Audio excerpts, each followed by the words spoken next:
Hey guys, welcome to Everyday Fitness, where I help you achieve your fitness goals so you can enjoy your hobbies to the fullest. My name is TJ. This week we're going to talk about distractions and completing the last rep. And of course, we'll continue your 200-day workout.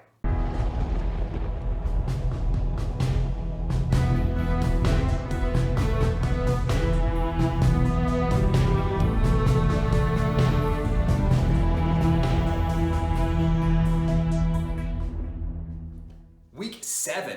This week I'm only going to add one exercise to the core program. We're going to keep our cardio blocks the same where we're running at 7.5 minutes. I'm going to make some small changes to the strength program. We'll be losing some of the exercises, but I'll be increasing the reps of some of the other ones. Before we get started though, I want to remind you, always consult with your healthcare provider first before you start any diet, nutrition, or exercise program.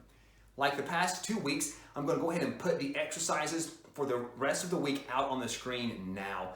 Remember, these are easy to follow steps. I'll lay it out Monday through Sunday. This is nothing that you need a gym to complete. You can do these at home. If anything, you do need a pull-up bar, and I've talked about that in some of the other videos. Just go back. I also have a link to the one that I use here in the description of the video. I want to talk about distractions. This week when I was working out, I realized I had a few days where I didn't feel like I got the best of my workout. I felt I was being distracted. I really wasn't focusing on that workout right then and there. Now, most of us probably have a smartphone by now. And like most of us, if you're watching this, of course, you have some sort of social media thing on your phone. How many times do we pick up our phone to do an actual task that needs done, and then we get distracted by those little notifications. The next thing you know, we're scrolling through Facebook and we're commenting and we're doing all these things, and it's been 5, 10, 15, who knows how many minutes, and we haven't completed what we started out to do. This workout this week was no different. I was setting timers for some of these exercises on my phone, and as I would go back to my phone, I'm somehow on Instagram looking at stuff. Why am I not focusing on my objective? So we got to get rid of those distractions in our workout. Use a timer. I like to use this one. That way, I'm not fidgeting on my phone. This one has a magnet. I click it to this thing while I'm working out. It works great. This is a cooking timer. It's not really a fitness timer, but I use this one more than my actual Gym Boss timer, which I'll put a link to both of these in the description of this video so you can check those out. That's one thing I've started doing recently. That's a lot easier. Now, if you have one of those smartwatch things that you don't have to actually pull up your phone to do, that's fine. I don't like those kind of watches. I use this thing. Another distraction. I think we leave a lot on the table during exercises when I'm thinking about the next exercise. I don't know why I do that. I'm a planner. The only thing I plan really in my life is my exercises. Ask my wife. I don't like, this is all that I plan. But I don't want to be thinking, okay, well, if I don't complete this rep, if I don't really give it all I have this time, I'll just make it up on the next workout. Or on my second workout today, I'll do more core exercises. That's really when I'll get my burn in. So I do 2 exercises most of the week, on the weekdays. I'll do my heavier weights on this thing, and then I'll do the program that I have here in this actual video. But I found myself a few times saying, okay, well, I'm not really feeling like I'm getting the exercise I want now. I'll make sure I kick it really hard on my lunch break today for the program. That's horrible. I need to complete the workout I'm at now. I don't want to leave that last rep thinking, man, I could have probably went heavier. I could have probably done a few more reps. I think about that throughout the rest of the day. So we need to get rid of that mentality that we have in the workout. I think it's best to approach this workout as if this is the last workout you're going to have for the week. Make it count.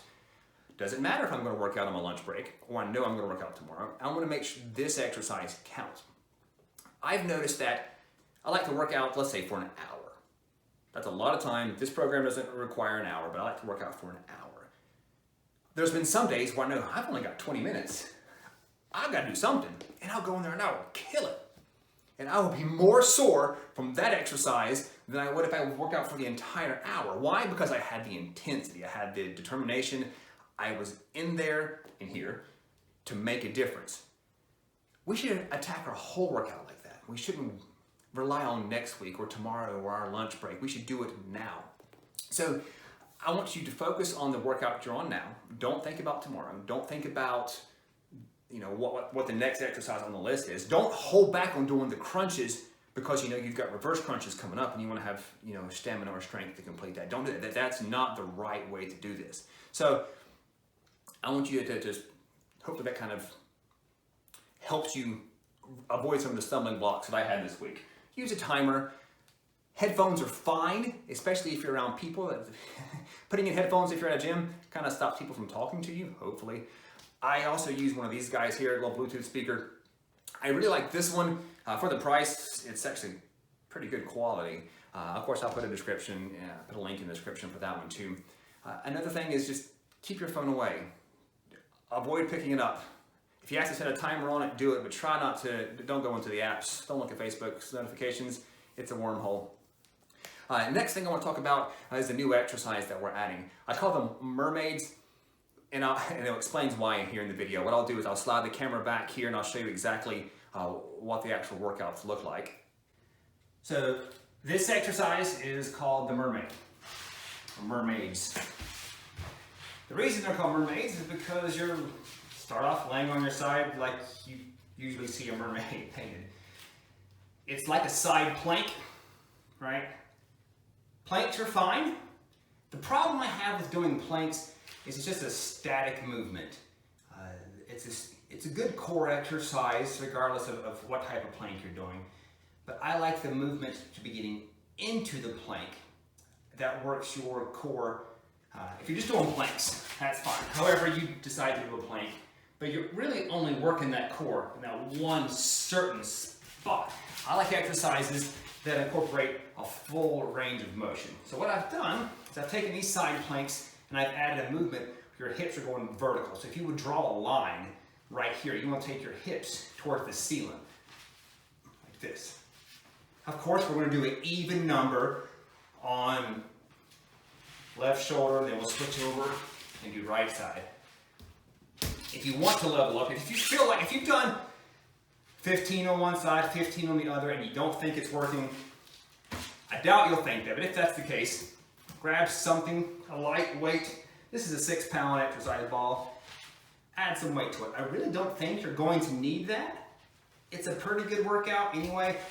It's my favorite exercise to work love handles. You ask most people who are trying to lose down the weight or trim up a bit, one thing is, I just want to lose this stuff right here. That's one of the best ways to tone and specifically target that side of your abs. So I hope that helps. All right, so hopefully that video helped. Should have given you a good visual demonstration of what I mean by mermaids and why they're called mermaids. Again, they really are the best exercise that I have to work your love handles. So if that's your biggest issue, do a lot of those. You should see some results. I want to remind you, always give it your all. Your body, we're going to avoid all philosophical and spiritual arguments right now. Your body is all that you have. Your body is the vessel that your activities or your hobby is restricted to. Take everything away, take all the fancy gear away, that's all you have. Especially with, okay, let me give you an example. Mountain biking and kayaking are my two activities that I do the most. People get in a really big gear race. They want to, start off with a $600 bike, and next thing they want a $30,000 bike. Yes, there's a $30,000 bicycle. And they think that's what's going to make me the best. No, it's not. That's not going to make you the best. Your body, your ability, you're the vessel. That's just a tool. People spend a lot of money on really fancy workout equipment, and they're doing half squats. You're the weapon. Your body is all that you have. So don't slack. Don't get distracted. Work hard and complete the reps. Guys, I'm on Facebook. I'm on Instagram. I'm on YouTube. Obviously, you can subscribe. Subscription is free. Subscription is the best way to make sure that you don't miss any videos. I'll put videos out throughout the week. You can subscribe here. Click that button. The video from last week should be right here somewhere. Also follow back through. Again, this is a 200-day workout, so this is on week 7. Week 1 through 6 is already out. If you're going to start, I suggest you start from the beginning. Watch week 1 and 2 together. It'll make a little bit more sense of how the program should work. But keep it up, guys. You're awesome.